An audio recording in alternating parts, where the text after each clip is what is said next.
ಕರವೀರ ಮಾಹಿತಿ ಮಾಲಿಕೆ 2026ರ ಈ ಮಾಲಿಕೆಯ 93ನೇ ಸಂಚಿಕೆಗೆ ತಮಗೆಲ್ಲರಿಗೂ ಆಧಾರದ ಸ್ವಾಗತವನ್ನು ಕೋರ್ತೇನೆ.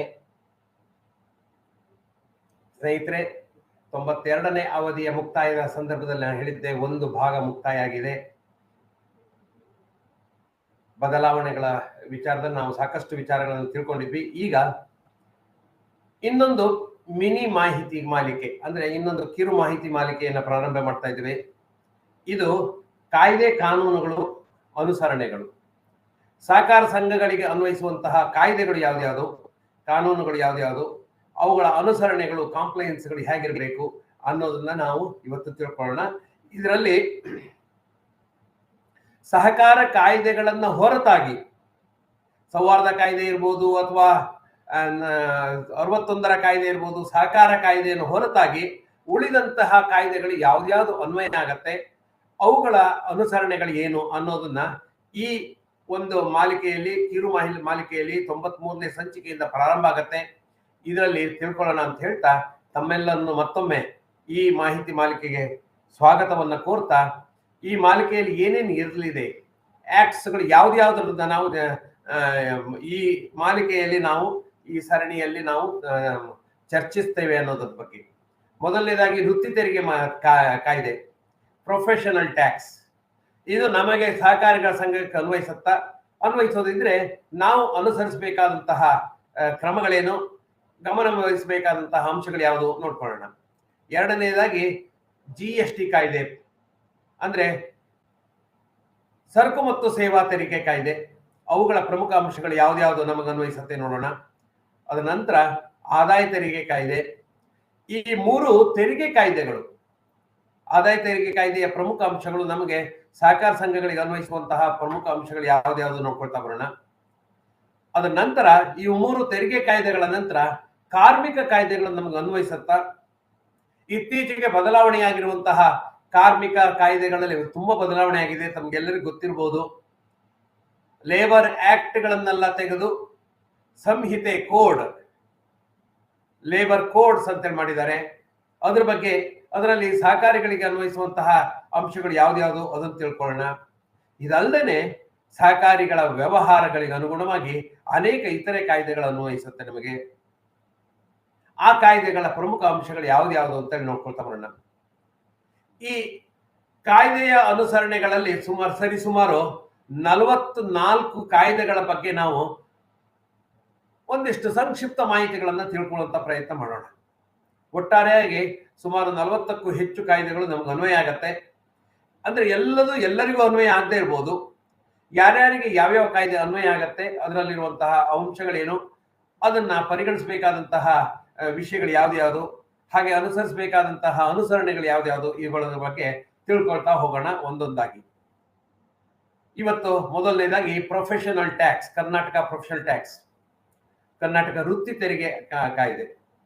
ಇದರ ನಾವು ವೃತ್ತಿ ತೆರಿಗೆ ಕಾಯ್ದೆ ಅಂತೇಳಿ ತುಂಬಾ ಸಂಕ್ಷಿಪ್ತವಾಗಿ ಹೇಳ್ತೀವಿ, ಆದರೆ ಇದು ಕಾಯ್ದೆ ಹೆಸರು the Karnataka tax on professions, trades, callings and employments act. Karnataka ವೃತ್ತಿ, ವ್ಯಾಪಾರ, ಕಾಲಿಂಗ್ಸ್ ಅಂದ್ರೆ ಅಜೀವಿಕೆ, ಮತ್ತು ಎಂಪ್ಲಾಯ್ಮೆಂಟ್ ಅಂದ್ರೆ ಕಸುಬುಗಳು, ಅದರ ಎಲ್ಲದನ್ನು ಕವರ್ ಮಾಡುವಂತಹ ಒಂದು ಕಾಯ್ದೆ ಇದು. ಇದಕ್ಕೆ ನಾವು ಸಿಂಪಲ್ ಆಗಿ ಹೇಳುವಂಥದ್ದು ಪ್ರೊಫೆಷನಲ್ ಟ್ಯಾಕ್ಸ್ ಅಂತೀವಿ, ವೃತ್ತಿ ತೆರಿಗೆ ಅಂತೀವಿ. ವೃತ್ತಿ ತೆರಿಗೆಯನ್ನ ನಾವು ಯೋಚನೆ ಮಾಡ್ತಾ ಬರೋಣ. ಈ ವೃತ್ತಿ ತೆರಿಗೆ ಅಂಶಗಳು ಏನು ಅಂದ್ರೆ, ನಾವು ಇನ್ನು 3 ತೆರಿಗೆ ಕಾಯ್ದೆಗಳನ್ನ ನಾವು ಯೋಚನೆ ಮಾಡ್ತೀವಿ ಈ ಮುಂದಿನ ದಿನಗಳಲ್ಲಿ. ಅವುಗಳಲ್ಲಿ ವೃತ್ತಿ ತೆರಿಗೆ ಕಾಯ್ದೆ ಮಾತ್ರ ಕರ್ನಾಟಕದ ಕಾಯ್ದೆ. ವೃತ್ತಿ ತೆರಿಗೆ ಕಾಯ್ದೆ ಕರ್ನಾಟಕ ರಾಜ್ಯ ಸರ್ಕಾರದ ತೆರಿಗೆ ಕಾಯ್ದೆ ಇದು. ಇನ್ನೆರಡು ಕಾಯ್ದೆ GST ಮತ್ತು ಏನು ಇನ್ಕಮ್ ಟ್ಯಾಕ್ಸ್ ಇದೆ, ಅವು ಕೇಂದ್ರ ಮತ್ತು ರಾಜ್ಯ ಸರ್ಕಾರಗಳಿಗೆ ಎಲ್ಲದಕ್ಕೂ ಅನ್ವಯಿಸುವಂತಹ ಕೇಂದ್ರ ಸರ್ಕಾರ ತಂದಿರುವಂತಹ ಕಾಯ್ದೆಗಳು. ಹಾಗಾಗಿ ಕರ್ನಾಟಕ ರಾಜ್ಯ ಸರ್ಕಾರದ ಕಾಯ್ದೆ ಇದು. ಇದ್ರ ಪ್ರಕಾರ ಯಾವುದೇ ಕಾಯ್ದೆ ಅಡಿಯಲ್ಲಿ ನೋಂದಣಿಯಾದ ಸಂಘ ಸಂಸ್ಥೆಗಳು ಸೇರಿದಂತೆ ಯಾವುದೇ ವ್ಯಕ್ತಿ, ಯಾವುದೇ ವೃತ್ತಿ, ಯಾವುದೇ ವ್ಯಾಪಾರ ಅಥವಾ ಕಸುಬುಗಳು ನಡೆಸ್ತಾ ಇದ್ರೆ ವೃತ್ತಿ ತೆರಿಗೆ ಪಾವತಿ ಮಾಡಬೇಕು. ಅಂದ್ರೆ ಪ್ರೊಫೆಷನ್ಸ್ ಇರ್ಬೋದು, ಟ್ರೇಡ್ ಇರ್ಬೋದು, ಕಾಲಿಂಗ್ಸ್ ಅಂದ್ರೆ ಅಜೀವಿಕೆ ಅಥವಾ ಕಸುಬುಗಳು ನಡೆಸ್ತಾ ಇದ್ರೆ ಅದು ಬರ್ತದೆ. ಅದ್ರ ಪ್ರಕಾರ ಈಗ ಜಾರಿಯಾಗಿರುವಂತಹ ಇದರಲ್ಲಿ ಕರ್ನಾಟಕ ಸಹಕಾರ ಸಂಘಗಳ ಕಾಯ್ದೆ ಅಡಿಯಲ್ಲಿ ಸೌಹಾರ್ದ ಸಹಕಾರಿ ಮೊದಲು ಸೌಹಾರ್ದ ಸಹಕಾರಿ ಸಂಘಗಳ ಕಾಯ್ದೆ ಇನ್ಕ್ಲೂಡ್ ಆಗಿರ್ಲಿಲ್ಲ, ಈಗ ಅದನ್ನ ಇನ್ಕ್ಲೂಡ್ ಮಾಡಿದ್ದಾರೆ. ಯಾವುದೇ ಸಹಕಾರ ಸಂಘಗಳ ಕಾಯ್ದೆ ಅಡಿಯಲ್ಲಿ ನೋಂದಣಿಗೊಂಡ ಸಹಕಾರಿ ಸಂಸ್ಥೆಯು ಯಾವುದೇ ವೃತ್ತಿ ವ್ಯವಹಾರ ನಡೆಸ್ತಾ ಇದ್ರೆ ಅವುಗಳಿಗೆ ವೃತ್ತಿ ತೆರಿಗೆ ಪಾವತಿಸಬೇಕಾಗುತ್ತೆ. ಅದೇ 2023ಕ್ಕೂ ಮೊದಲು ನಮಗೆ ಒಂದು ಸಹಕಾರ ಸಂಘಗಳಿಗೆ ಸಣ್ಣ ಒಂದು ರಿಯಾಯಿತಿ ಇತ್ತು. ಏನಿತ್ತು ಅಂದ್ರೆ, ನೋಂದಣಿಯಲ್ಲಿ ವ್ಯಾಪ್ತಿ ತಾಲೂಕು ವ್ಯಾಪ್ತಿಗಿಂತ ಕಡಿಮೆ ಇದ್ದು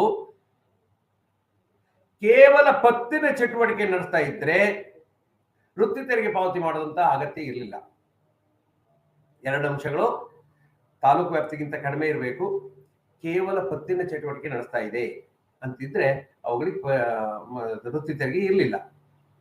ಆದ್ರೆ ಈಗ ಬದಲಾವಣೆ ಮಾಡಿ ಈಗ ಏನ್ ಮಾಡಿದ್ದಾರೆ, ಆ ವ್ಯಾಪ್ತಿ, ವ್ಯಾವಹಾರಿಕ ಪ್ರಮಾಣ, ಅದು ಎಷ್ಟು ವ್ಯವಹಾರ ಇರಲಿ, ವ್ಯವಹಾರ ಮಾಡ್ತಾ ಇದ್ದೀವಿ ಅಂದ್ರೆ ನೋಂದಣಿ ಆದರೆ ಬೇಕಾಗಿಲ್ಲ. ಮುಂದೆ ಬರ್ತೀನಿ ನಾನು. ನೋಂದಣಿ ಆಗಿ ವ್ಯವಹಾರ ಪ್ರಾರಂಭಿಸಿದ ನಂತರ ಬರ್ತದೆ. ಕೆಲವು ಸಾರಿ ಏನಾಗ್ಬಿಡುತ್ತೆ, ನಾವು ನೋಂದಣಿ ಆಗಿರ್ತೀವಿ, ಹೊಸದಾಗಿ ನೋಂದಣಿ ಆಗಿರುವಂತದ್ದು ಕಾರಣಾಂತರದಿಂದ ವ್ಯವಹಾರವನ್ನ ಶುರು ಮಾಡಿರೋದಿಲ್ಲ, ಅಂತಹದಕ್ಕೂ ಬರೋದಿಲ್ಲ. ವ್ಯವಹಾರ ಪ್ರಾರಂಭ ಮಾಡಿರ್ಬೇಕು ಅಂತ ಕಾಯ್ದೆ ಸ್ಪಷ್ಟವಾಗಿ ಹೇಳುತ್ತೆ. ಸೊ ಇಲ್ಲಿ ವ್ಯಾಪ್ತಿ ಇಲ್ಲ. ಈಗ ನೀವು ತಾಲೂಕು MPCSಗೂ ಬರುತ್ತೆ, ಅದು ಒಂದು ಗ್ರಾಮ ಮಟ್ಟದಲ್ಲಿ ಇದ್ರೂ ಬರುತ್ತೆ. ಮೊದಲು ಗ್ರಾಮ ಮಟ್ಟದಲ್ಲಿ ಇದ್ರೂ ಇರಲಿಲ್ಲ. ಅಥವಾ ಕೇವಲ ಪತ್ತಿನ ಚಟುವಟಿಕೆ ನಡೆಸ್ತಾ ಇದ್ರು ಬರ್ತಿರ್ಲಿಲ್ಲ. ಈಗ ಹಾಗಲ್ಲ, ಏನೇ ಚಟುವಟಿಕೆ ನಡೆಸ್ಲಿ ಅಥವಾ ಯಾವುದೇ ವ್ಯಾಪ್ತಿಯಲ್ಲಿರ್ಲಿ, ಅದು ಯಾವುದನ್ನು ಇದು ಮಾಡಕ್ ಬರೋದಿಲ್ಲ. ಎಲ್ಲ ಸಹಕಾರ ಸಂಘಗಳು ಕೂಡ ಇನ್ಕ್ಲೂಡಿಂಗ್ MPCSಗಳು ಕೂಡ ವೃತ್ತಿ ತೆರಿಗೆ ವ್ಯಾಪ್ತಿಯಲ್ಲಿ ಬರುತ್ತೆ. ವರ್ಷಕ್ಕೆ 2,500 ರೂಪಾಯಿಗಳ ವೃತ್ತಿ ತೆರಿಗೆ ಪಾವತಿ ಮಾಡಬೇಕು. ಇದು ಈಗ ಆಗಿರುವಂತ ಬದಲಾವಣೆ 2023ರಲ್ಲಿ. ಮತ್ತೆ ಈಗ ಅಂದ್ರೆ ಹೊಸದಾಗಿ ಆಗಿರೋದಲ್ಲ, 2023ರಿಂದನೂ ಬಂದಿದೆ. ಆಗ್ಲಿಂದನೂ ನಿಮಗೆ ಬಾಧ್ಯತೆ ಇದೆ. ಅದಕ್ಕಿಂತ ಮೊದಲೇ ನಿಮ್ಮಲ್ಲಿ ಯಾರಾದರೂ ಸಂಘವನ್ನ ಮಾಡಿದೀವಿ, ಇದುವರೆಗೆ ನಾವು ನೋಂದಣಿ ಮಾಡ್ಕೊಂಡಿಲ್ಲ ಅಂದ್ರೆ ಮಾಡ್ಕೊಳ್ಳಿ. ಅಲ್ಲಿಂದ ಇಲ್ಲಿವರೆಗಿನ ಪೇಮೆಂಟ್ ಅನ್ನ ಮಾಡಿಬಿಡಿ. ವಾಲಂಟ್ರಿ ಮಾಡಿದ್ರೆ ಇಂಟರೆಸ್ಟ್ ಪೆನಾಲ್ಟಿಯನ್ನ ತಪ್ಪಿಸ್ಕೊಳ್ಬಹುದು. ಅವರಿಂದ ನೋಟಿಸ್ ಬಂದ ನಂತರ ಮಾಡಿದ್ರೆ ಇಂಟರೆಸ್ಟ್ ಪೆನಾಲ್ಟಿ ನಮಗೆ ಕಂಪಲ್ಸರಿ ಆಗತ್ತೆ. ಹಾಗಾಗಿ ಅಂತಹ ಸಂಘಗಳು, ನಿಮ್ಮಲ್ಲಿ ಯಾವ್ಯಾವ ಸಹಕಾರಿ ಸಂಘಗಳು ವ್ಯಾಪ್ತಿಯನ್ನ ಏನು, ಇಲ್ಲಿ ಪ್ರಾಥಮಿಕ ಸಹಕಾರಿ ಸಂಘಗಳು, ಮಾಧ್ಯಮಿಕ ಸಹಕಾರಿ ಸಂಘಗಳು ಅಥವಾ ಮಹಾಮಂಡಳಗಳು ಎಲ್ಲದಕ್ಕೂ ಅನ್ವಯಿಸುತ್ತೆ. ಹಾಗಾಗಿ ಇದನ್ನ ನಾವು ಗಮನಿಸಬೇಕಾಗುತ್ತೆ. ನೆಕ್ಸ್ಟ್, ನೋಂದಣಿ ಪ್ರಕ್ರಿಯೆ ಏನು, ರಿಜಿಸ್ಟ್ರೇಷನ್ RC. ಇದು ಸಹಕಾರ ಸಂಘಗಳಿಗೆ, ಅಂದ್ರೆ ಸಂಘ ರಿಜಿಸ್ಟ್ರೇಷನ್ ತಗೊಳ್ಬೇಕು. ಯಾವ್ದ್ರಲ್ಲಿ? ವೃತ್ತಿ ತೆರಿಗೆ ಕಾಯ್ದೆ ಅಡಿಯಲ್ಲಿ. ಯಾವಾಗ ವ್ಯವಹಾರ ಪ್ರಾರಂಭಿಸಿದ 30 ದಿನದೊಳಗೆ, ನೋಂದಣಿಯಾದ 30 ದಿನ ಅಂತಿಲ್ಲ, ಪ್ರಾರಂಭವಾದ 30 ದಿನದೊಳಗೆ ಇದನ್ನ ಅರ್ಜಿ ಸಲ್ಲಿಸಬೇಕು. ಇದಕ್ಕೆ ಈಗ ಅರ್ಜಿ ಸಲ್ಲಿಸೋದಾದ್ರೆ ಹೇಗೆ, ಈ ಪೋರ್ಟಲ್, ಈ ಪ್ರೇರಣಾ ಅಂತ ಹೇಳಿ ಪೋರ್ಟಲ್ ಇದೆ, ಅದ್ ಮೂಲಕ ಆನ್ಲೈನ್ ಅಲ್ಲಿ ಅರ್ಜಿ ಸಲ್ಲಿಸಬೇಕು. ಆ ತರ ಇದಿದ್ರೆ 30 ದಿನದೊಳಗಾಗಿ ಫಾರ್ಮ್ 1 ಅಂತಿದೆ, ಅದರಲ್ಲಿ ಕೆಲವೊಂದು ವಿವರಗಳಿರ್ತವೆ. ಆ ವಿವರಗಳನ್ನು ನಮೂದಿಸಿ ನೀವು ವೃತ್ತಿ ತೆರಿಗೆ ಇಲಾಖೆ ಅಡಿಯಲ್ಲಿ ನೋಂದಣಿಯನ್ನ ಪಡಿಬೇಕು. ಇದು ಮೊದಲನೇದು. ಹಾಗಾಗಿ ಮತ್ತೊಮ್ಮೆ ಹೇಳ್ತಾ ಇದ್ದೀನಿ, ಇಲ್ಲಿ ಯಾವ್ಯಾವ ಸಹಕಾರಿ ಸಂಘಗಳು ವೃತ್ತಿ ತೆರಿಗೆ ಕಾಯ್ದೆ ಅಡಿಯಲ್ಲಿ ನೋಂದಣಿ ಪಡೆದಿಲ್ಲ ಅವರೆಲ್ಲರೂ ಫಾರಂ 1 ಅಂತ ಹೇಳಿರ್ತದೆ. ಫಾರಂ 1 ನಲ್ಲಿ ನೋಂದಣಿಗಾಗಿ ಅರ್ಜಿ ಸಲ್ಲಿಸಿ ನೋಂದಣಿ ಮಾಡ್ಕೊಳ್ಳಿ. ಅಕಸ್ಮಾತ್ ನಾವು ಮಾಡ್ಕೊಂಡಿಲ್ಲ ಅಂದ್ರೆ, ಅವರ ಬಂದರೆ ಯಾವ ವರ್ಷದಿಂದ ನೋಂದಣಿ ಪಡೆದು ನೀವು ವ್ಯವಹಾರ ಪ್ರಾರಂಭಿಸಿದಿರೋ ಅಲ್ಲಿಂದ ಇಲ್ಲಿವರೆಗೂ ಅವ್ರಿಗೆ ಇಂಟರೆಸ್ಟ್ ಪೆನಾಲ್ಟಿ 2,500 ರೂಪಾಯಿ ಅಂತ ಹಾಕಿದ್ರೆ ನಮಗೆ ಅದು ದುಬಾರಿ ಆಗತ್ತೆ. ಹಾಗಾಗಿ ಆದಷ್ಟು ಬೇಗ ನೋಂದಣಿಯನ್ನ ಮಾಡ್ಕೊಳ್ಳಿ. ಇನ್ನು ವ್ಯಾಪ್ತಿ ಅಥವಾ ವ್ಯವಹಾರಗಳನ್ನ ಮತ್ತೊಮ್ಮೆ ಹೇಳ್ತಾ ಇದ್ದೀನಿ. ವ್ಯಾಪ್ತಿ ಅಥವಾ ವ್ಯವಹಾರಗಳ, ಮೊದಲೆಲ್ಲ ವ್ಯಾಪ್ತಿ ವ್ಯವಹಾರಗಳಿಗೆ ವಿನಾಯಿತಿ ಇತ್ತು, ಈಗ ಇಲ್ಲ, ಬದಲಾಗಿದೆ. 2023ರಲ್ಲಿ ಬದಲಾಗಿದೆ. ಹಾಗಾಗಿ ಪಾವತಿಸಬೇಕು. ಶಾಖೆಗಳನ್ನು ಹೊಂದಿದ್ರೆ ಪ್ರತಿ ಶಾಖೆಗೂ ಪ್ರತ್ಯೇಕವಾಗಿ 2,500 ರೂಪಾಯಿ ಕೊಟ್ಟಬೇಕು. ಹೆಡ್ ಆಫೀಸ್ ಒಂದೇ ಇದೆ ಸರ್ ನಮ್ದು ಅಂದ್ರೆ ಒಂದು, ಹೆಡ್ ಆಫೀಸ್ ಜೊತೆಗೆ ಶಾಖೆಗಳಿದೆ ಅಂತ ಹೇಳಿದ್ರೆ ಶಾಖೆಗಳು, ಪ್ರತಿಯೊಂದು ಶಾಖೆಗಳಿಗೂ ನಾವು ಪಾವತಿ ಮಾಡಬೇಕಾಗುತ್ತೆ. ಸರ್ ಶಾಖೆ ಅಂದ್ರೆ ಏನು? ಶಾಖೆ ಅಂದ್ರೆ ಮುಖ್ಯ ಕಚೇರಿಗೆ ಹೊರತಾಗಿ ಯಾವುದೇ ರೀತಿಯ ಹಣಕಾಸಿನ ವ್ಯವಹಾರ, ಸಂಘಕ್ಕೆ ಸಂಬಂಧಪಟ್ಟಂತ ಹಣಕಾಸಿನ ವ್ಯವಹಾರ ನಡೀತಾ ಇದೆ ಅಂದ್ರೆ ಅದನ್ನ ಶಾಖೆ ಅಂತ ಪರಿಗಣಿಸಲಾಗತ್ತೆ. ನಾವು ಶಾಖೆ ಅಂತ ಹೇಳ್ಬೋದು, ಸ್ವೀಕೃತಿ ಕೇಂದ್ರ ಅಂತ ಹೇಳ್ಬೋದು, ಸೇವಾ ಕೇಂದ್ರ ಅಂತ ಹೇಳ್ಬೋದು, ಪಾವತಿ ಕೇಂದ್ರ ಅಂತ ಹೇಳ್ಬೋದು, ಇನ್ಯಾವುದೇ. ಅಂದ್ರೆ ಈಗ ಈ ಸ್ಟಾಂಪಿಂಗ್ ಮಾಡ್ತಾ ಇದ್ದೀರಿ, ಮುಖ್ಯ ಕಚೇರಿಯಲ್ಲಿ ಈ ಸ್ಟಾಂಪಿಂಗ್ ಕೇಂದ್ರ ಇಲ್ಲ, ಬೇರೆ ಕಡೆಗಿದೆ. ಸರ್ ಎದರ ಭಾಗದಲ್ಲಿ ಒಂದು ಬಿಲ್ಡಿಂಗ್ ಅಲ್ಲಿ ಇದೆ, ಅದಕ್ಕೆ separate and entry and exit ಇದೆ, ಅದು ನಮ್ಮ ಕಚೇರಿಯ ಒಂದು ಭಾಗ ಅಲ್ಲ. ಹಾಗಾದ್ರೆ ಅದು ಒಂದು ಶಾಖೆ. ಎಷ್ಟೋ ಕಡೆಗೆ ಕೆಳಗಡೆಗೆ ನಮ್ಮ ಹೆಡ್ ಆಫೀಸ್ ಇರ್ತದೆ, ಮೇಲ್ಗಡೆಗೆ ಒಂದು ಬಾಡಿಗೆ ರೂಮ್ ಅನ್ನು ತಗೊಂಡು ಅಲ್ಲಿ ಈ ಸ್ಟಾಂಪಿಂಗ್ ಮಾಡ್ತಾ ಇರ್ತೀವಿ, ಅಥವಾ ಎದುರು ಭಾಗದಲ್ಲಿ ಮಾಡ್ತಾ ಇರ್ತೀವಿ, ಅಥವಾ ಇದೇ ಊರಿನಲ್ಲಿ ಬೇರೆ ಭಾಗದಲ್ಲಿ ಒಂದು ಈ ಸ್ಟಾಂಪಿಂಗ್ ಕೇಂದ್ರ ಮಾಡ್ತಾ ಇರ್ತೀವಿ, ಅಥವಾ ಜೆರಾಕ್ಸ್ ಸೆಂಟರ್ ನಡೆಸ್ತೀವಿ. ಯಾವುದೇ ರೀತಿಯ ವ್ಯವಹಾರ ನಡೆಸುವಂತಹ ಹಣಕಾಸಿನ ವ್ಯವಹಾರ ನಡೀತಾ ಇದೆ ಅಂದ್ರೆ ಅದು ನಮಗೆ ಶಾಖೆ ಅಂತ ಆಗತ್ತೆ. ಅದೇ ಗೋದಾಮುಗಳು, ಗೋಡೌನ್ಸ್ ಆದ್ರೆ ಶಾಖೆ ಅಂತ ಪರಿಗಣಿಸೋದಿಲ್ಲ. ಯಾಕೆಂದ್ರೆ ಅಲ್ಲಿ ವ್ಯವಹಾರ ನಡೆಯೋದಿಲ್ಲ, ಅಲ್ಲಿ ನಮ್ಮ ಮಾಲುಗಳನ್ನ ಸ್ಟಾಕ್ ಮಾಡ್ತೀವಿ ಹೊರತು ಅಲ್ಲಿ ಹಣಕಾಸಿನ ವ್ಯವಹಾರ ನಡೆಯೋದಿಲ್ಲ. ಹಣಕಾಸಿನ ವ್ಯವಹಾರ ಏನಿದ್ರು ಶಾಖೆಯಲ್ಲಿ ನಡೆಯುತ್ತೆ, ಸ್ವೀಕೃತಿ ಕೇಂದ್ರದಲ್ಲಿ ನಡೆಯುತ್ತೆ. ಹಾಗಾಗಿ ಈಗ ಸೇವಾ ಕೇಂದ್ರ ಅಂದ್ರೆ ನಮ್ದೊಂದು ಈಗ ಕಾಮನ್ ಸರ್ವಿಸ್ ಸೆಂಟರ್ ಅಂತೇಳಿ CSC ಅಂತ ಮಾಡ್ಕೊಂಡಿದೀವಿ ಸರ್, ಅದು ಬರುತ್ತಾ? ಎಸ್, ಅದು ನಿಮ್ಮ ಶಾಖೆಗೆ ಲಗತ್ತಾಗಿಲ್ಲ, ಅಥವಾ ನಿಮ್ಮ ವ್ಯವಹಾರದ ಈಗಿರುವಂತಹ ವ್ಯವಹಾರದ ಹೊರಗಡೆ ಇದೆ, ಹೆಡ್ ಆಫೀಸಿನ ಹೊರಭಾಗದಲ್ಲಿದೆ ಅಂತ ಹೇಳಿದ್ರೆ ಅದು ಕೂಡ ಬರುತ್ತೆ. ಈವನ್ ATM ಮಾಡಿದ್ರೆ ATM ನಿಮ್ಮ ಸಂಘದ ಒಳಗಡೆ ಇಲ್ಲ, ಅಥವಾ ಮುಖ್ಯ ಕಚೇರಿಯ ಒಳಗಡೆ ಇಲ್ಲ, ಅದು ಹೊರಭಾಗದಲ್ಲಿದೆ, ಅದಕ್ಕೆ entry and exit throughout the day and night ಹೊರಗಡೆ ಇರ್ತದೆ ಸರ್ ಅದು ಅಂತ ಹೇಳಿದ್ರೆ ಅದು ಕೂಡ ಒಂದು ಶಾಖೆ. ಹಾಗಾಗಿ ATM ಮಾಡಿದೀವಿ ಸರ್, ಹಂಗಾರೆ ಅದಕ್ಕೆ ಹೌದು, ಶಾಖೆಯನ್ನು ಡೆಫಿನಿಷನ್ ವಿಸ್ತಾರ ಮಾಡಿದ್ದಾರೆ. ಹಾಗಾಗಿ ನಾವು ಅದನ್ನು ತಿಳ್ಕೊಳ್ಬೇಕು. ಕೇವಲ ಮಾಲ್ ಸ್ಟಾಕ್ ಮಾಡ್ಲಿಕ್ಕೋಸ್ಕರ ಗೋದಾಮುಗಳು ಮಾಡ್ಕೊಂಡಿದ್ರೆ, ಎಷ್ಟೇ ಗೋದಾಮುಗಳು ಮಾಡ್ಕೊಂಡಿರಿ, ಅವುಗಳು ಈ ವ್ಯಾಪ್ತಿಗೆ ಬರೋದಿಲ್ಲ, ಅಂದ್ರೆ ಶಾಖೆ ಅನ್ನೋ ವ್ಯಾಪ್ತಿಗೆ ಬರೋದಿಲ್ಲ. ಸೊ ಈ ರೀತಿಯ ಸಂಸ್ಥೆಗಳು, ಶಾಖೆಗಳಿದ್ರೆ ಶಾಖೆಗಳಿಗೆ ಕೂಡ ಅರ್ಜಿ ಸಲ್ಲಿಸಿ ಅವುಗಳಿಗೆ ಕೂಡ ಪ್ರಮಾಣ ಪತ್ರ ಪಡಿಬೇಕು. ನೋಂದಣಿ ಪ್ರಮಾಣ ಪತ್ರ ನಮಗೆ ಫಾರ್ಮ್ 4 ಅಲ್ಲಿ ಕೊಡ್ತಾರೆ. ಹಾಗಾಗಿ ಒಂದೊಂದು ಶಾಖೆಗೆ ಒಂದೊಂದು ನೋಂದಣಿ ಬರ್ತದೆ. ಒಂದೇ ನಮ್ದು ಹೆಡ್ ಆಫೀಸಿನ ಅಡ್ರೆಸ್ ಬರ್ತದೆ, ಶಾಖೆಗಳಿಗೆ ಪ್ರತ್ಯೇಕವಾಗಿ ನೋಂದಣಿ ಬರ್ತದೆ. ಅದಕ್ಕೆ ನಾವು ಪ್ರತ್ಯೇಕವಾಗಿ ಪ್ರತಿ ವರ್ಷ 2,500 ರೂಪಾಯಿ ಅಂತೆ ವೃತ್ತಿ ತೆರಿಗೆಯನ್ನು ಪಾವತಿ ಮಾಡಬೇಕಾಗುತ್ತೆ. ಇದು ಸಂಘದ ಮುಖ್ಯ ಕಚೇರಿಗೆ ಸಂಬಂಧಪಟ್ಟಂತೆ ಅಥವಾ ಶಾಖೆಗಳಿಗೆ ಸಂಬಂಧಪಟ್ಟಂತೆ ವೃತ್ತಿ ತೆರಿಗೆ ಕಾಯ್ದೆಯ ಅಂಶಗಳು. ಇನ್ನು ಇದಲ್ಲದೆ ಸಂಘದ ಯಾವುದೇ ನೌಕರನ ಮಾಸಿಕ ಸಂಬಳ 25,000 ಅಥವಾ ಅದಕ್ಕಿಂತ ಹೆಚ್ಚಿದ್ದಲ್ಲಿ, ಹಿಂದೆ ಗೊತ್ತಿರಬಹುದು 15,000, ಮೊದಲು 10,000 ಇತ್ತು, ಆಮೇಲೆ 15,000 ಆಯ್ತು, ಈಗ 25,000 ಅಥವಾ ಅದಕ್ಕಿಂತ ಹೆಚ್ಚು, 25,000 ಇದ್ದರೆ ನಿಮಗೆ ವೃತ್ತಿ ತೆರಿಗೆ ಬಾಧ್ಯತೆ ಬರ್ತದೆ. ಅಂದ್ರೆ ನಿಮ್ಮಲ್ಲಿ ನೌಕರರಿಗೆ ಯಾರಿಗೇ ಆಗಲಿ ಕನ್ಸಾಲಿಡೇಟೆಡ್ ಪೇ, ಒಟ್ಟು ಸಂಬಳ, ಇಲ್ಲಿ DA ಮಾತ್ರನ ಸರ್ ಅಥವಾ HRA ಸೇರತ್ತಾ, ಅಥವಾ ಯಾವುದೇ ಸಂಬಳ ವೇತನದ ಭಾಗವಾಗಿ ಅವ್ರಿಗೆ ಏನೇನು ಕೊಡ್ತಾ ಇದ್ದೀರೋ, ಅಲವೆನ್ಸಸ್ ಭತ್ಯೆಗಳನ್ನು ಕೊಡ್ತಾ ಇದೀವಿ ಸರ್, ಭತ್ಯೆಗಳು ಸೇರ್ಕೊಡುತ್ತೆ. ಒಟ್ಟು ಸಂಬಳ ಅಂತ ಹೇಳಿದ್ದಾರೆ, ಅಗ್ರಿಗೇಟ್ ಸ್ಯಾಲರಿ, ಅಗ್ರಿಗೇಟ್ ಪೇ, ಅದು ಎಷ್ಟು ಬರುತ್ತೆ? ಅದು 25,000 ತಿಂಗಳಿಗೆ 25,000ಗಿಂತ ಜಾಸ್ತಿ ಇದ್ದರೆ ಅಂತಹ ನೌಕರರ ಪರವಾಗಿ ಪ್ರತಿ ವರ್ಷ 2,500 ರೂಪಾಯಿಗಳ ವೃತ್ತಿ ತೆರಿಗೆ ಬಾಧ್ಯತೆ ಬರ್ತದೆ. ಪ್ರತಿ ವರ್ಷ ಅಂತಹ ನೌಕರು, ನಮ್ಮಲ್ಲಿ 4 ಜನ ಅಂತಹ ನೌಕರಿದ್ದಾರೆ. ಹಾಗಾದ್ರೆ ಅವರಿಗೆ 4 ಜನ ಇಂಟು 2,500 ರೂಪಾಯಿ, 10,000 ರೂಪಾಯಿ ವೃತ್ತಿ ತೆರಿಗೆ ಎಕ್ಸ್ಟ್ರಾ ಕೊಡ್ಬೇಕು. ಅದು ಆವಾಗ ಅಲ್ಲಿಗೆ ನಮಗೆ ನಮ್ಮ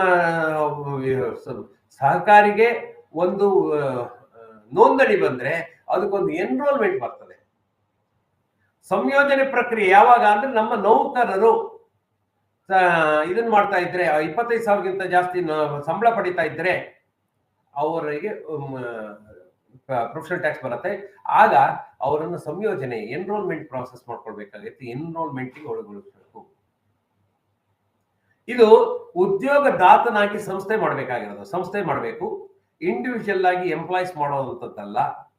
ಆ ಸಂಸ್ಥೆಯಲ್ಲಿ ನಿಗದಿತ ಸಂಬಳ ಅಂದ್ರೆ 25,000ಗಿಂತ ಜಾಸ್ತಿ ಸಂಬಳ ಪಡೆಯುವಂತಹ ನೌಕರರಿದ್ರೆ ನೋಂದಣಿ ಮಾಡಲಿಕ್ಕೆ ಕಡ್ಡಾಯವಾಗಿ ಅರ್ಜಿ ಸಲ್ಲಿಸಬೇಕು. ಅದಕ್ಕೆ ಫಾರಂ 2 ಅಂತ ಹೇಳಿ ಬರ್ತದೆ. ಯಾವ ಉದ್ಯೋಗಿ, ಯಾವುದಾದ್ರೂ ಒಬ್ಬ ಉದ್ಯೋಗಿ 25,000ಗಿಂತ ಜಾಸ್ತಿ ಸಂಬಳ ತಗೊಳ್ತಾ ಇದ್ದಾನೆ ಅಂದ್ರೆ ಅವರ ಉದ್ಯೋಗ 25,000 ರೂಪಾಯಿಗಿಂತ ಅವರ ಸಂಬಳ 25,000ಗಿಂತ ಜಾಸ್ತಿ ಆದ 30 ದಿನದೊಳಗಾಗಿ ನಮೂನೆ 2ರಲ್ಲಿ ಅರ್ಜಿ ಸಲ್ಲಿಸಬೇಕು. ನಮೂನೆ 2 ಬೇರೆ ಬೇರೆ ಸಂಸ್ಥೆಗಳಿಗೆ ಬೇರೆ ಬೇರೆ ಕಾರಣಗಳಿಗೋಸ್ಕರ ಬರ್ತದೆ. ಆದ್ರೆ ಸಹಕಾರಿ ಸಂಸ್ಥೆಗಳಿಗೆ ನಿಗದಿತ ಸಂಬಳ ಅಥವಾ ವೇತನ ಪಡೆಯುವಂತಹ ಉದ್ಯೋಗಿಗಳ ಕಾರಣದಿಂದಾಗಿ ಸಹಕಾರಿ ಸಂಸ್ಥೆಗಳಿಗೆ ಬರ್ತದೆ ನಮೂನೆ 2. ಅದು ಸಂಯೋಜನೆ, ರಿಜಿಸ್ಟ್ರೇಷನ್ ಅಲ್ಲ, ಸಂಯೋಜನೆ.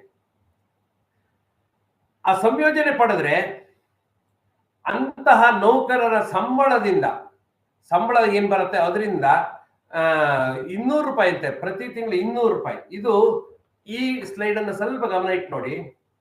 ಯಾರ್ಯಾರು ಅಂತ ನೌಕರಿದ್ದಾರೆ ಅವರ ನೌಕರರಿಗೆ ಪಾವತಿ ಮಾಡುವಂತಹ ಸಂಬಳದಿಂದ 200 ರೂಪಾಯಿ ಕಡಿತ ಮಾಡಿ ಈ ವೃತ್ತಿ ತೆರಿಗೆಯನ್ನ ಸಂಸ್ಥೆ ಭರಿಸತಕ್ಕದ್ದಲ್ಲ, ಆಯಾ ನೌಕರ ಭರಿಸಬೇಕು. ಆ ನೌಕರನಿಗೆ ಕೊಡುವಂತಹ ಸಂಬಳದಲ್ಲಿ 200 ರೂಪಾಯಿ ಅಂತ ಕಡಿತ ಮಾಡಿ ಪ್ರತಿ ತಿಂಗಳು 20ರೊಳಗಾಗಿ, ಅಂದ್ರೆ ಈ ತಿಂಗಳ ಸಂಬಳವನ್ನ ಕಡಿತ ಇದು ಮಾಡಿದ್ದನ್ನ ಮುಂದಿನ ತಿಂಗಳು 20ರೊಳಗಾಗಿ ಸರ್ಕಾರಕ್ಕೆ ಪಾವತಿಸ್ಬೇಕು. 11 ತಿಂಗಳು 200 ರೂಪಾಯಿ ಅಂತ ಕೊಡ್ತೀರಿ, ಮಾರ್ಚ್ ತಿಂಗಳಲ್ಲಿ 300 ರೂಪಾಯಿ ಕಡಿತ ಮಾಡಿ ಸರ್ಕಾರಕ್ಕೆ ಪಾವತಿಸ್ಬೇಕು. ಫೆಬ್ರವರಿ ತಿಂಗಳಲ್ಲೇ ಪಾವತಿ ಮಾಡಬೇಕು ಅಂತಾನು ಒಂದು ಸಣ್ಣ ಸರ್ಕ್ಯುಲರ್ ಬಂದಿದೆ. ಯಾಕೆ ಅಂದ್ರೆ ಫೆಬ್ರವರಿ ತಿಂಗಳ ಸಂಬಳವನ್ನ ಮಾರ್ಚ್ ತಿಂಗಳಲ್ಲಿ ಪಾವತಿ ಮಾಡ್ತೀವಿ. ಹಾಗಾಗಿ ಮಾರ್ಚ್ ತಿಂಗಳ ಒಳಗಾಗಿ 300 ರೂಪಾಯಿ ಅಂದ್ರೆ 11 ತಿಂಗಳಿಗೆ ನೆಟ್ ಹೋಯ್ತಾ,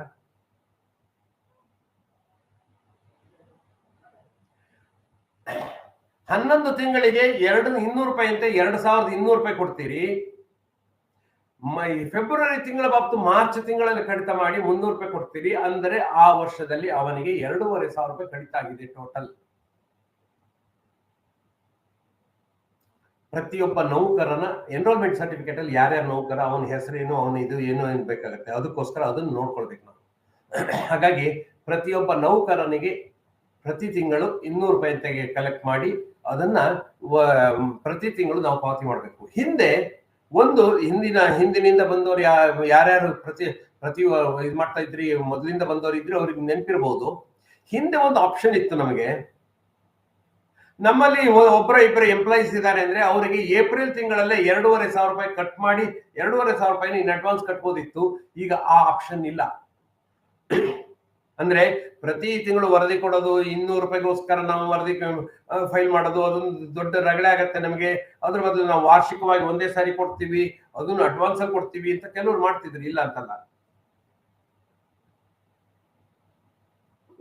ಆ ಅವಕಾಶ ಮೊದಲಿತ್ತು. ಆದ್ರೆ ಈಗ ವಾರ್ಷಿಕವಾಗಿ ಒಂದೇ ಸಾರಿ ಕೊಡ್ಲಿಕ್ಕೆ ಸಾಧ್ಯನೇ ಇಲ್ಲ. ಪ್ರತಿ ತಿಂಗಳು ಮುರ್ತಾಯ ಮಾಡಿ ಕೊಡ್ಬೇಕು. ಯಾಕಂದ್ರೆ ಈಗ ಈ ಪ್ರೇರಣಾ ಮೂಲಕ ಕಟ್ಟಬೇಕು. ನಾವು ಮ್ಯಾನ್ಯುಯಲ್ ಆಗಿ ಅಥವಾ ನಗದು ರೂಪದಲ್ಲಿ ಅಥವಾ ಬ್ಯಾಂಕಿನ ಮೂಲಕ ಈ ಪೇಮೆಂಟೇ ಮಾಡ್ಬೇಕಾಗತ್ತೆ. ಹಾಗೆ ನಗದು ರೂಪದಲ್ಲಿ ಮಾಡ್ಲಿಕ್ಕೆ ಅವಕಾಶ ಇಲ್ಲ. ಹಾಗಾಗಿ ಈಗ ಆ ಅವಕಾಶಗಳು ತಪ್ಪಿದೆ ನಮಗೆ. ಸೊ ಪ್ರತಿ ವರ್ಷ 2,500 ರೂಪಾಯಿ ಅಂತ ಒಬ್ಬ ಎಂಪ್ಲಾಯಿಗೆ ಮುಹೂರ್ತ ಮಾಡಿ ಕಳಿಸ್ಬೇಕು. ಎಷ್ಟು ಎಂಪ್ಲಾಯೀಸ್ ಇದ್ದಾರೋ, ಎಷ್ಟು ಜನ ಎಂಪ್ಲಾಯೀಸು 2,500 ರೂಪಾಯಿ ಜಾಸ್ತಿ ತಗೊಳ್ತಾ ಇದ್ದಾರೋ ಅವರಷ್ಟಿಗೂ ನಾವು ಕಡಿತ ಮಾಡಿ ಕೊಡಬೇಕು. ಇಲ್ಲಿ ಯಾರು ಇದು ಮಾಡಬೇಕು ಅಂದ್ರೆ ಈ ತೆರಿಗೆ ಪಾವತಿ ಮಾಡುವಂಥದ್ದು ಅಥವಾ ನೌಕರನ ವೇತನದಲ್ಲಿ ಕಡಿತಗೊಳಿಸಬೇಕು ಮಾಡುವಂಥದ್ದು ಸಿಇಒ ಜವಾಬ್ದಾರಿ. ಮತ್ತೆ ವೃತ್ತಿ ತೆರಿಗೆ ಇಲಾಖೆಗೆ ವಾರ್ಷಿಕ ವರದಿಯನ್ನ ಕೊಡಬೇಕು. ಏಪ್ರಿಲ್ 30ರೊಳಗೆ ಪ್ರತಿ ತಿಂಗಳು 20ರೊಳಗಾಗಿ ಪಾವತಿ ಮಾಡಬೇಕು. ವಾರ್ಷಿಕ ವರದಿ ಒಂದಿದೆ, ಅದನ್ನ ಪ್ರತಿ ವರ್ಷ ಏಪ್ರಿಲ್ 30ರೊಳಗೆ ಕಟ್ಟಬೇಕು. ಆ ಏಪ್ರಿಲ್ 20ರೊಳಗಾಗಿ ಕಟ್ಟುವಂತಹ ವಾರ್ಷಿಕ ತೆರಿಗೆ, ವಾರ್ಷಿಕ ಒಟ್ಟಾರೆ ಎಲ್ಲರದ್ದು ವಾರ್ಷಿಕವಾಗಿ ಕೊಡುವಂಥದ್ದು ಒಂದು ಆನ್ಯುಯಲ್ ರಿಪೋರ್ಟ್. ಆ ಆನ್ಯುಯಲ್ ರಿಪೋರ್ಟ್ ಅನ್ನ ಪ್ರತಿ ವರ್ಷ ಏಪ್ರಿಲ್ 30ರೊಳಗಾಗಿ ಕೊಡಬೇಕು. ವರ್ಷಕ್ಕೊಮ್ಮೆ ಈ ಇಲಾಖೆ ಅಧಿಕಾರಿಗಳಿಂದ ಕರ ನಿರ್ಧಾರಣೆ ಅಂದ್ರೆ ಅಸೆಸ್ಮೆಂಟ್ ಮಾಡಿಸ್ಬೇಕಾಗತ್ತೆ. ನಾವು ಕೊಟ್ಟಿದ್ದೆಲ್ಲ ಸರಿ ಇದೆ, ನಾವು ನಮ್ಮ ಆಡಿಟ್ ರಿಪೋರ್ಟ್ ಅನ್ನ ತಗೊಂಡು ಕೊಟ್ಟು ಅವರಿಗೆ ಟ್ಯಾಲಿ ಮಾಡಿಸಿ ಅದನ್ನು ಕೂಡ ಮಾಡಬೇಕು.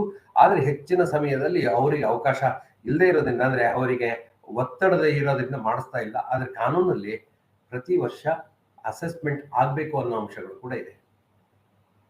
ಇಲ್ಲಿ ಒಂದು ಪ್ರಶ್ನೆ ನನಗೆ ನಿನ್ನೆ ಯಾರೊಬ್ರು ಇದು ಡಿಸ್ಕಸ್ ಮಾಡ್ತಾ ಇರೋ ಒಬ್ರು ಹೇಳಿದ್ರು, ನಾವು ಹಿಂದಿನ ಇದಕ್ಕೆ ಹೋದಾಗ ನಿಮ್ಗೆ ಜಸ್ಟ್ ಒಂದು ಹಿಂದಿನ ಇದರಲ್ಲಿ ಸರ್ 2,500 ರೂಪಾಯಿ ಕಟ್ಟಬೇಕು, 25,000 ರೂಪಾಯಿ ಮೀರಿದರೆ ಅಥವಾ 25,000 ರೂಪಾಯಿ ಇದ್ದರೆ ಮಾತ್ರ ಅಂತ ಹೇಳಿದ್ರಿ. ಹಾಗಾಗಿ 25,000 ಅಥವಾ ಹೆಚ್ಚು ಇದ್ದಲ್ಲಿ ಅವನ ನೌಕರ ಪರವಾಗಿ ಪ್ರತಿ ವರ್ಷ 2,500 ರೂಪಾಯಿ ವೃತ್ತಿ ತೆರಿಗೆ ಬಾಧ್ಯತೆ ಇರುತ್ತದೆ. ಕರೆಕ್ಟ್. ಅವರೊಂದು ಪ್ಲಾನ್ ಹೇಳಿದ್ರು ನನಗೆ, ಸರ್ 25,000 ರೂಪಾಯಿ ಯಾರಿಗಾರು ಕೊಡೋದಿದ್ರೆ ಅವ್ರಿಗೆ ಆ ನೌಕರ ನನಗೆ 25,000 ರೂಪಾಯಿ ಬೇಡ, ನಂಗೆ 24,900 ರೂಪಾಯಿನೇ ಕೊಡಿ ಅಂತ ಕೇಳ್ಬೋದಾ? ನೋಡಿ ಅವರ ಯೋಚನೆ ನೋಡಿ, ನೀವು ಒಂದು ಸ್ವಲ್ಪ ಯೋಚನೆ ಮಾಡಿದ್ರೆ ಹೇಗಾಗತ್ತೆ ಅಂತ. ಸರ್ 25,000 ರೂಪಾಯಿ ಕೊಡ್ತೀರಿ ಅಂತ ಹೇಳಿದ್ರೆ ನನಗೆ 200 ರೂಪಾಯಿ ಮುರಿತಾಯ ಆಗಿ ನನಗೆ ಸಿಗೋದೆಷ್ಟು 24,800 ರೂಪಾಯಿ ಮಾತ್ರ. ಅದರ ಬದಲು ನಾನೇ ರಿಕ್ವೆಸ್ಟ್ ಮಾಡ್ತೀನಿ, ನನಗೆ 25,000 ರೂಪಾಯಿ ಬೇಡ, 24,900 ರೂಪಾಯಿನೇ ಕೊಡಿ. ಆವಾಗ ಸಂಸ್ಥೆಗೆ 100 ರೂಪಾಯಿ ಉಳಿಯುತ್ತೆ ತಿಂಗಳಿಗೆ, ನನ್ನ ವೇತನದ ಬಾಬ್ತು. ಹಾಗೆ ಸಂಸ್ಥೆಗೆ 100 ರೂಪಾಯಿ ಉಳಿಯುತ್ತೆ, ನನಗೆ 24,800 ರೂಪಾಯಿ ಮಾತ್ರ ಸಿಗ್ತಿತ್ತು. ಯಾಕಂದ್ರೆ 25,000 ರೂಪಾಯಿಲಿ 200 ರೂಪಾಯಿ ಕಟ್ಟಾಗ್ತಿತ್ತು. ಈಗ 24,900 ರೂಪಾಯಿ ಸಿಗತ್ತೆ. ನನಗೆ ಕೂಡ 100 ರೂಪಾಯಿ ಲಾಭ, ಸಂಸ್ಥೆಗೆ ಕೂಡ 100 ರೂಪಾಯಿ ಲಾಭ. ಹಾಗೆ ಮಾಡ್ಬೋದಾ? ಪ್ರಶ್ನೆ ಒಳ್ಳೆಯದು, ಆದ್ರೆ ತುಂಬಾ ಕಷ್ಟಕರವಾದಂತ ಉತ್ತರ. ಯಾಕೆಂದ್ರೆ 24,900 ರೂಪಾಯಿ ಅಂತೇಳಿ ವೇತನವನ್ನ ನಿಗದಿ ಮಾಡುವಂಥದ್ದು ನಿಮ್ಮ ವೃಂದಬಲ ವೇತನ ಶ್ರೇಣಿಯಲ್ಲಿ ಆ ರೀತಿ ಆಗತ್ತಾ? ಅಥವಾ ನಿಮಗೋಸ್ಕರ ಒಬ್ಬರಿಗೋಸ್ಕರ ಅದನ್ನ 100 ರೂಪಾಯಿ ಕಡಿತಗೊಳಿಸಲಾಗಿದೆಯಾ? ಈ ವೃತ್ತಿ ತೆರಿಗೆಯನ್ನ ಅವಾಯ್ಡ್ ಮಾಡ್ಲಿಕ್ಕೋಸ್ಕರ ನೀವೇನಾದ್ರೂ ಇದನ್ನ ಈ ರೀತಿಯ 24,900 ರೂಪಾಯಿ ಫಿಕ್ಸ್ ಮಾಡಿಸ್ಕೊಂಡಿದ್ದೀರಿ ಅಂತ ಏನಾದ್ರೂ ಗೊತ್ತಾದರೆ ನಿಮಗೆ ತೊಂದರೆ ಆಗ್ಬೋದು. ಒಂದು. ಎರಡನೇದು ಏನಾಗತ್ತೆ, ಪ್ರತಿ ವರ್ಷ ಬೋನಸ್ ನಿಮಗೆ ಅವ್ರು ಕೊಡ್ತಾರೆ. 2 ತಿಂಗಳಿಗೆ ಮೀರದಂತೆ ವೇತನ, 2 ತಿಂಗಳ ವೇತನಕ್ಕೆ ಸರಿಸಮನಾದ ಅಥವಾ 2 ತಿಂಗಳಿಗೆ ವೇತನಕ್ಕೆ ಮೀರದಂತೆ ಬೋನಸ್ ಕೊಡ್ಬೋದು ಅಂತಿದೆ. ನೌಕರನ ಬೋನಸ್ ಕೂಡ ವೇತನದ ಒಂದು ಅಂಶ.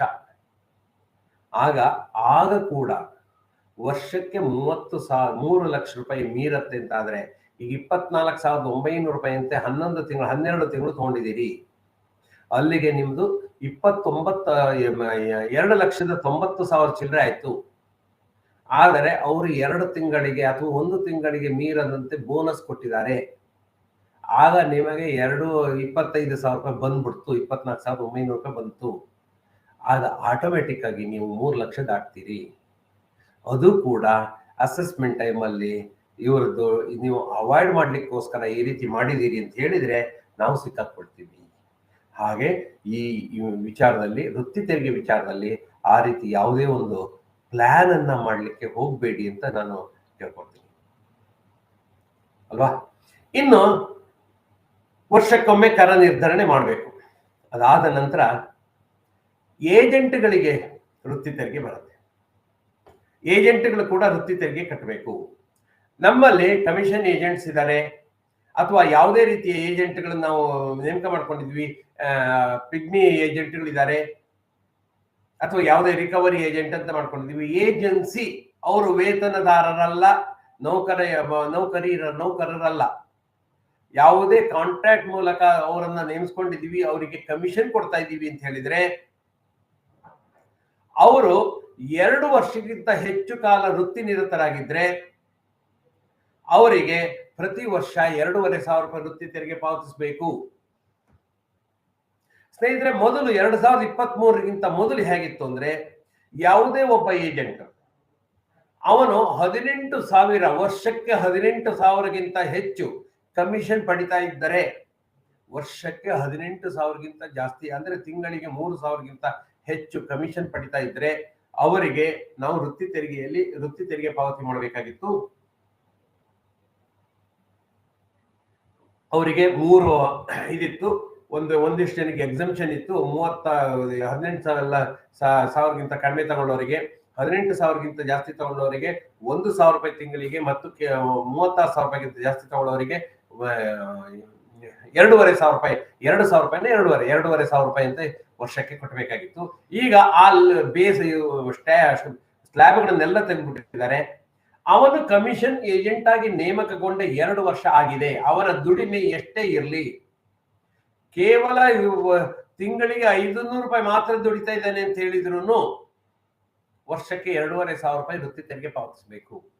ಅವನ commission irrespective of his earnings, ಅವನ ಕಮಿಷನ್ ಎಷ್ಟು ಪಡಿತಾ ಇದ್ದಾನೆ ಅನ್ನೋದನ್ನ ಪರಿಗಣಿಸದೆ ವರ್ಷಕ್ಕೆ 2,500 ರೂಪಾಯಿ ವೃತ್ತಿ ತೆರಿಗೆ ಪಾವತಿಸಬೇಕು. ಆದ್ರೆ ಇದನ್ನ ಸಂಸ್ಥೆ ಕಟ್ಟಬೇಕಾಗಿಲ್ಲ, ಇದನ್ನ ಏಜೆಂಟ್ಗಳು ಖಾಸಗಿಯಾಗಿ ಕಟ್ಟಬೇಕು. ಸರ್, ಹಂಗಾರೆ ಏಜೆಂಟ್ರದ್ದು ನಾವೇ ಮೊದಲು ನಾವು ಕಟ್ ಮಾಡಿ ನಾವು ಸಂಸ್ಥೆಯವರು ಕಟ್ಟಬೇಕಾ? ಬೇಡ.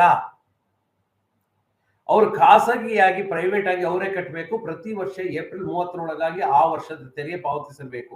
ಅಂದ್ರೆ 2024-25ಕ್ಕೆ ಸಂಬಂಧಪಟ್ಟಂತೆ 2024 ಏಪ್ರಿಲ್ 30ರೊಳಗೆ ಆ ಕಮಿಷನ್ ಏಜೆಂಟ್ಸು ಹಿಂದಿನ ವರ್ಷ ಅವರ ಕಮಿಷನ್ ಏಜೆನ್ಸಿ ಆಗಿ 2 ವರ್ಷ ಆಗಿದ್ದರೆ, ಮಾರ್ಚ್ 31ಕ್ಕೆ 2 ವರ್ಷ ಆಯ್ತು ಸರ್, 2 ವರ್ಷ ಆಯ್ತು ಅಥವಾ 2 ವರ್ಷಕ್ಕಿಂತ ಜಾಸ್ತಿ ಆಗಿದೆ, ಹಾಗಾದ್ರೆ ಮುಂದಿನ ವರ್ಷಕ್ಕೆ ಅವರು ಅಡ್ವಾನ್ಸ್ ಅಲ್ಲಿ 2,500 ರೂಪಾಯಿ ಕಟ್ಟಬೇಕು.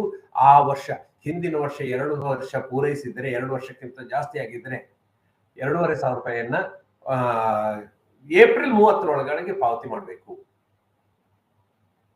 ಆದ್ರೆ ಇದನ್ನ ಏಜೆಂಟ್ಗಳು ಖಾಸಗಿ ಪಾವತಿ ಮಾಡಬೇಕು. ಹಾಗಾದ್ರೆ ನಮ್ಗೆ ಯಾಕೆ ಹೇಳ್ತಾ ಇದ್ದೀರಿ ಸರ್?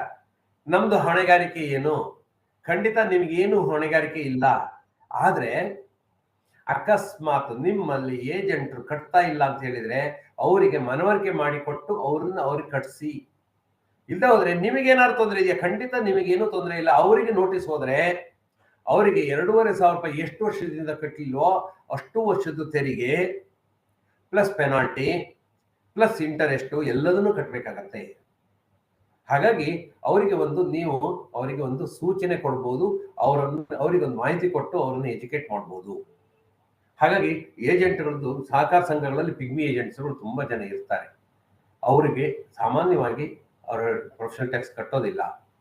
ಹಾಗಾಗಿ ಅವರಿಗೆ ಮಾಹಿತಿ ಕೊಡಿ ಅಂತ ಕೇಳಿದಾಗ ನೀವು ಕೊಡ್ಬೇಕಾಗತ್ತೆ, ಅವ್ರಿಗೆ ನೋಟಿಸ್ ಹೋಗುತ್ತೆ, ಮತ್ತೆ ಅವ್ರಿಗೆ ದುಬಾರಿ ಆಗತ್ತೆ. ಅವ್ರನ್ನ ಕನ್ವಿನ್ಸ್ ಮಾಡಿ 2,500 ರೂಪಾಯಿ ಅಂತ ಪೇಮೆಂಟ್ ಮಾಡ್ಲಿಕ್ಕೆ ಮಾಡಿ. ಸೊ ಇನ್ನು ಎಕ್ಸಂಪ್ಷನ್ಸ್ ಏನಾದ್ರು ಇದೆಯಾ? ಖಂಡಿತ. ಯಾರ್ಯಾರಿಗೆ ಎಕ್ಸಂಪ್ಷನ್ಸ್ ಇದೆ? 60 ವರ್ಷ ಮೀರಿದವರಿಗೆ ವೃತ್ತಿ ತೆರಿಗೆ ಪಾವತಿಸಬೇಕಿಲ್ಲ. 60 ವರ್ಷ ಆಗ್ಬಿಟ್ಟಿದೆ, ಹಾಗಾದ್ರೆ ಅವ್ರಿಗೆ ವೃತ್ತಿ ತೆರಿಗೆ ಇಲ್ಲ. ಸರ್, ಇದು ನಮ್ಮಲ್ಲಿ ಯಾಕೆ ಬರುತ್ತೆ? ನಮ್ಮಲ್ಲಿ ಯಾರಿಗೂ ಯೂಶುವಲ್ ಆಗಿ 60 ವರ್ಷದಿಂದ ಮೀರಿದ್ರೆ ನಮ್ಮಲ್ಲಿ ಇರೋದಿಲ್ಲ. ಯಾಕೆ ಅಂದ್ರೆ ನಮ್ಮ ಸೇವಾ ನಿಯಮಗಳ ಪ್ರಕಾರ 60 ವರ್ಷ ಮೀರಿದವರು ನಮ್ಮಲ್ಲಿ ನೌಕರರಾಗುವಂತಿಲ್ಲ. ಆದ್ರೆ ಕೆಲವೊಮ್ಮೆ ಏಜೆಂಟ್ಗಳು 60 ವರ್ಷಕ್ಕಿಂತ ಜಾಸ್ತಿ ಆಗಿದ್ದವರು ಇರಬಹುದು, ಸಾಧ್ಯತೆ ಇದೆ. ಆ ನಿಯಮಗಳನ್ನ ನೀವು ಏಜೆಂಟ್ಗಳಿಗೆ ನಿಯಮಗಳನ್ನ ಹಾಕಿಲ್ಲ ಅಂದ್ರೆ 60 ವರ್ಷ ಮೀರಿದ ಏಜೆಂಟ್ಗಳು ನಿಮ್ಮಲ್ಲಿ ಇರಬಹುದಾದ ಸಾಧ್ಯತೆ ಇದೆ. ಅಂತವರಿಗೆ ಇದು ಅಪ್ಲೈ ಆಗತ್ತೆ. ಎರಡನೇದು, ಅಂಗವಿಕಲ ವ್ಯಕ್ತಿಗಳಿದ್ರೆ ಕನಿಷ್ಠ 40% ವೈಕಲ್ಯ, ಅಂದ್ರೆ ಅದಕ್ಕೆ 40%ಗಿಂತ ಅಬೌವ್ 40% ಡಿಸಬಿಲಿಟಿ ಅಂತೀವಿ ನಾವು. ಆ ಡಿಸಬಿಲಿಟಿ 40%ಗಿಂತ ಜಾಸ್ತಿ ಇದ್ರೆ ಯಾವುದೇ ರೀತಿಯ ವೈಕಲ್ಯ ಇರ್ಬೋದು, ಕಣ್ಣು ಕಾಣಿಸದೇ ಇರ್ಬೋದು, ಕಿವಿ ಕೇಳಿಸದೇ ಇರ್ಬೋದು, ಕಾಲು ಇಲ್ಲದೆ ಇರ್ಬೋದು, ಕೈ ಇಲ್ಲದೆ ಇರ್ಬೋದು, ಈ ರೀತಿ ಯಾವುದೇ ಒಂದು ರೀತಿಯ ಅಂಗವಿಕಲತೆ ಇದ್ದಾಗ ಅಂತವರಿಗೆ ಅವರ ಅಂಗವೈಕಲ್ಯ ಅಥವಾ ಯಾವುದೇ ಡಿಸಬಿಲಿಟಿ 40%ಗಿಂತ ಜಾಸ್ತಿ ಇದೆ ಅಂತ ಡಾಕ್ಟರ್ ಸರ್ಟಿಫೈ ಮಾಡಿದ್ದಾರೆ ಅಂದ್ರೆ ಅಂತವರಿಗೆ ಅವ್ರು ನಮ್ಮಲ್ಲಿ ನೌಕರರೇ ಆಗಿರ್ಬೋದು ಅಥವಾ ಏಜೆಂಟ್ರೇ ಆಗಿರ್ಬೋದು, ಅವ್ರು ಯಾರಿಗೂ ವೃತ್ತಿ ತೆರಿಗೆ ಪಾವತಿ ಮಾಡೋ ಅಗತ್ಯ ಇಲ್ಲ. ಹಾಗಾಗಿ ಇದು ಒಂದು ನೀವು ಗಮನದಲ್ಲಿ ಇಟ್ಕೊಳ್ಬಹುದು. ನಮ್ಮ ಸಹಕಾರ ಸಂಸ್ಥೆಗಳಲ್ಲಿ ಆ ರೀತಿ ಯಾರಾದ್ರೂ ಇದ್ದರೆ ನೀವು ಎಕ್ಸಂಪ್ಷನ್ ಕೊಡ್ಬೋದು. ನೆಕ್ಸ್ಟ್, ತೆರಿಗೆ ಪಾವತಿ ಮಾಡುವಂತ ವಿಧಾನ ಯಾವುದು? ತೆರಿಗೆ ಪಾವತಿಗೆ ನಿರ್ದಿಷ್ಟವಾದ ವಿಧಾನವನ್ನು ಹೇಳಿದ್ದಾರೆ. ನಗದು ರೂಪದಲ್ಲಿ ಮೊದಲು ಕ್ಯಾಶ್ ಪೇಮೆಂಟ್ ಇತ್ತು, ನಗದು ರೂಪದಲ್ಲಿ ಪಾವತಿ ಮಾಡ್ಲಿಕ್ಕೆ ಈಗ ಅವಕಾಶನೇ ಇಲ್ಲ.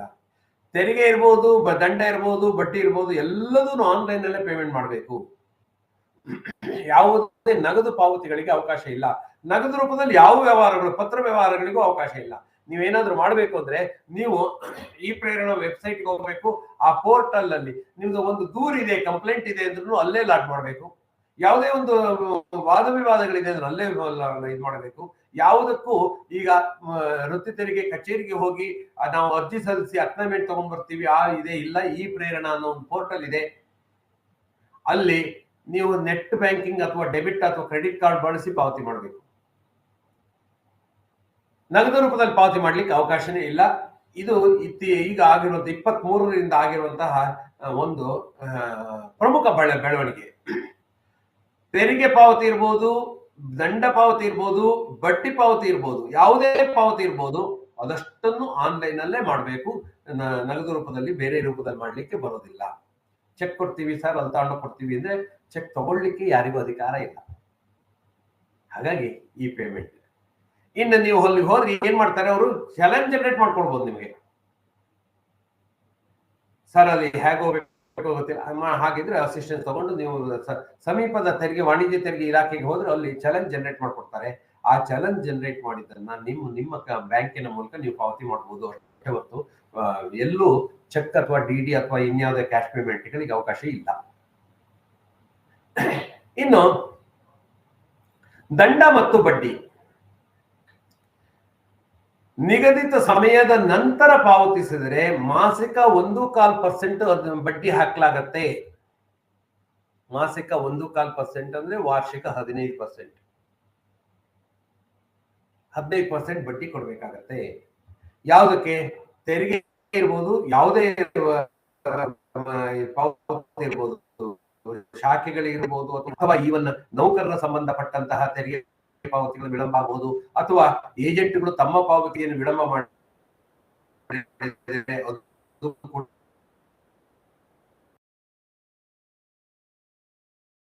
ವಿಳಂಬಗಳಿಗೆ 1.25% ಅಂತ ಬಡ್ಡಿ ಆಟೋಮೆಟಿಕ್ ಕ್ಯಾಲ್ಕುಲೇಟ್ ಆಗತ್ತದು. ಅದು ಕ್ಯಾಲ್ಕುಲೇಟ್ ಕಾಂಟ್ಯಾಕ್ಟ್ ಮಾಡ್ಬೇಕಾ, ಈಗ ಹೋಗಿ ನೀವು ಲಾಗಿನ್ ಆದ್ರೆ ಪೇಮೆಂಟ್ ಮಾಡ್ಲಿಕ್ಕೆ ಹೋದ್ರೆ ಆಟೋಮೆಟಿಕ್ ಆಗಿ ಇಂಟ್ರೆಸ್ಟ್ ಇಷ್ಟು ಅಂತ ಇಂಟ್ರೆಸ್ಟ್ ಕಟ್ಟಿದ್ರೆ ಮುಂದೆ ಹೋಗೋದೇ ಇಲ್ಲ. ಮತ್ತೆ ನಮಗೆ ನೋಂದಣಿ ಅಗತ್ಯ ಇದೆ, ನೋಂದಣಿ ಮಾಡಿಸ್ಕೊಳ್ಳೇಬೇಕು ನಾವು. ಆದ್ರೆ ನೋಂದಣಿ ಮಾಡ್ಕೊಳ್ದೆ ಹೋದ್ರೆ, ಅಥವಾ ನಮ್ಮಲ್ಲಿ ನೌಕರರೇ ಇಲ್ಲ, 25,000ಗಿಂತ ಜಾಸ್ತಿ ತಗೊಳ್ಳಂತ ನೌಕರರೇ ಇಲ್ಲ ಅಂತೇಳಿ ಮಾಡಿಕೊಂಡು ನಾವು ಎನ್ರೋಲ್ಮೆಂಟ್ ಮಾಡ್ಕೊಳ್ಳಿಲ್ಲ, ತಪ್ಪು ಮಾಹಿತಿ ನೀಡಿದೀವಿ, ಶಾಖೆಗಳಿದೆ ಶಾಖೆಗಳನ್ನ ತೋರಿಸ್ಕೊಂಡಿಲ್ಲ, ಯಾವುದೋ ಒಂದು ಸ್ವೀಕೃತಿ ಕೇಂದ್ರ ಅಥವಾ ಪಾವತಿ ಕೇಂದ್ರ ಅಥವಾ ಇನ್ಯಾವುದೋ ಒಂದು ಇ ಸ್ಟಾಂಪಿಂಗ್ ಕೇಂದ್ರ ಇದೆ, ಅದನ್ನ ನಾವು ಮುಚ್ಚಿಟ್ಟಿದೀವಿ, ಅದು ಅವ್ರಿಗೆ ಗೊತ್ತಾಯ್ತು, ಆವಾಗ ನಿಮಗೆ ದಂಡ ಕೂಡ, ಪೆನಾಲ್ಟಿ ಕೂಡ ಬರುತ್ತೆ. ಅದು ಆಯಾ ಸಂದರ್ಭಕ್ಕೆ ಈಕ್ವಲ್ ಪೆನಾಲ್ಟಿವರೆಗೂ ಹೋಗ್ಬೋದು. ಅಂದ್ರೆ 2,500 ರೂಪಾಯಿ ಒಂದು ಬ್ರಾಂಚ್ ಕಟ್ಟಬೇಕಾಗಿತ್ತು, 2,500 ರೂಪಾಯಿವರೆಗೂ ದಂಡ ಹಾಕ್ಬೋದು. ಬಡ್ಡಿಗಾದ್ರೆ ಕ್ಯಾಲ್ಕುಲೇಷನ್ ಇದೆ, ದಂಡಕ್ಕೆ ಕ್ಯಾಲ್ಕುಲೇಷನ್ ಇಲ್ಲ. 2,500 ರೂಪಾಯಿಗೆ 2,500 ರೂಪಾಯಿ ಪೆನಾಲ್ಟಿ, ಆ ರೀತಿ ಆಗತ್ತೆ. ಹಾಗಾಗಿ ಅದನ್ನ ನಾವು ಆ ರೀತಿಯ ಇದಕ್ಕೆ ಆಹ್ವಾನ ಕೊಡೋದು ಬೇಡ. ಸೊ ಇದಾಗಿತ್ತು ಸ್ನೇಹಿತರೆ ಇವತ್ತು ಅತಿ ಸಣ್ಣ ಆಕ್ಟ್, ಪ್ರೊಫೆಷನಲ್ ಟ್ಯಾಕ್ಸ್ ಆಕ್ಟ್. ತುಂಬಾ ಇಂಪಾರ್ಟೆಂಟ್. ತುಂಬಾ ಸಹಕಾರ ಸಂಘಗಳು ಇದನ್ನ ಗೌಣವಾಗಿ ಕಂಡಿದ್ದಾರೆ. ಮುಂದಿನ ದಿನಗಳಲ್ಲಿ ಇದು ಕೂಡ ನಮ್ಮ ಬಾಧ್ಯತೆ ಕೊಡಬಹುದು ಅಂತ ಹೇಳ್ತಾ, ಮುಂದಿನ ಅವಧಿಯಲ್ಲಿ ನಾವು GST ಅನ್ನು ತಗೊಳ್ಳೋಣ. GST ಅನ್ನು ಇವತ್ತು ಶುರು ಮಾಡಿದೆ ಅಂದ್ರೆ, GST ನನಗೆ ಗೊತ್ತಿದ್ದಂಗೆ GST 2 ಅಥವಾ 3 ಅವಧಿಗೆ ವಿಸ್ತಾರವಾಗುವಂತಹ ಸ್ವಲ್ಪ ವಿಶಾಲವಾದಂತಹ ಆಕ್ಟ್ ಅದು. ಹಾಗಾಗಿ ಇವತ್ತಿನ ಅವಧಿಯನ್ನು ಇಲ್ಲಿಗೆ ಮುಗಿಸ್ತೀನಿ. ಇವತ್ತಿಗೆ ಅವಧಿ ಸಣ್ಣ ಅವಧಿಯಾಗಿದೆ, ಅರ್ಧ ಗಂಟೆ ಅವಧಿಯಾಗಿದೆ. ಆದ್ರೆ ಏನು ಮಾಡ್ಲಿಕ್ಕೆ ಬರೋದಿಲ್ಲ. ಯಾಕೆಂದ್ರೆ ನಾನು GST ಏನಾದ್ರು ಪ್ರಾರಂಭಿಸಿದೆ ಅಂದ್ರೆ ಅದು 10-15 ನಿಮಿಷದಲ್ಲಿ ಮುಗಿಸ್ಲಿಕ್ಕೆ ಆಗೋದಿಲ್ಲ. ಅದು ಸರಿಸುಮಾರು 2 ಅಥವಾ 3 ಅವಧಿಗಳಿಗೆ ವಿಸ್ತಾರವಾಗುತ್ತೆ. ಹಾಗಾಗಿ ಇವತ್ತಿನ ಅವಧಿಯನ್ನ ಬೇಗ ಮುಗಿಸ್ಲಿಕ್ಕೆ ನಿಮ್ಮೆಲ್ಲರ ಅನುಮತಿಯನ್ನು ಕೇಳ್ತೇನೆ. Thank you. ಇನ್ಯಾರದಾದ್ರು ಪ್ರಶ್ನೆಗಳಿದೆಯಾ?